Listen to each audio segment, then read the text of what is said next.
కళ్ళకు గంతలు కట్టుకొని పుస్తకాలు చదవడం, రంగులు గుర్తించడం, చెస్ ఆడడం, సైకిల్ తొక్కడం ఇవన్నీ వింటే ఆశ్చర్యంగా అనిపించవచ్చు. కానీ వేంపల్లిలో నిర్వహించిన గాంధారి విద్యా శిక్షణలో పాల్గొన్న చిన్నారులు తమ ప్రతిభతో అందరినీ ఆశ్చర్యపరిచారు. ఈ ప్రత్యేక శిక్షణపై కేటీవీ ప్రత్యేక కథనం.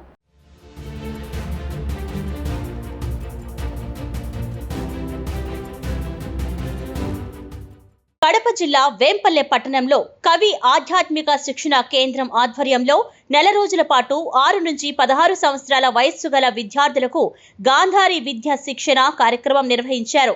శిక్షణ ముగింపు సందర్భంగా విద్యార్థులకు పోటీలు నిర్వహించి ప్రతిభ కనపరిచిన వారికి బహుమతులు అందజేశారు. ఈ శిక్షణలో పాల్గొన్న విద్యార్థులు కళ్లకు గంతలు కట్టుకొని రంగులు గుర్తించడం, పుస్తకాలు చదవడం, నోట్స్ రాయడం, డ్రాయింగ్ వేయడం, చెస్, క్యారమ్స్, క్రికెట్ ఆడడం వంటి వినూత్న ప్రదర్శనలతో ప్రేక్షకులను ఆకట్టుకున్నారు. శిక్షణా కేంద్ర గురూజీ కవి వరప్రసాదరావు మాట్లాడుతూ ధ్యానం, శ్లోకాల పఠనం, ప్రత్యేక సాధన ద్వారా పిల్లల్లో ఏకాగ్రత, ఆత్మవిశ్వాసం, సృజనాత్మకత పెంపొందుతాయని తెలిపారు.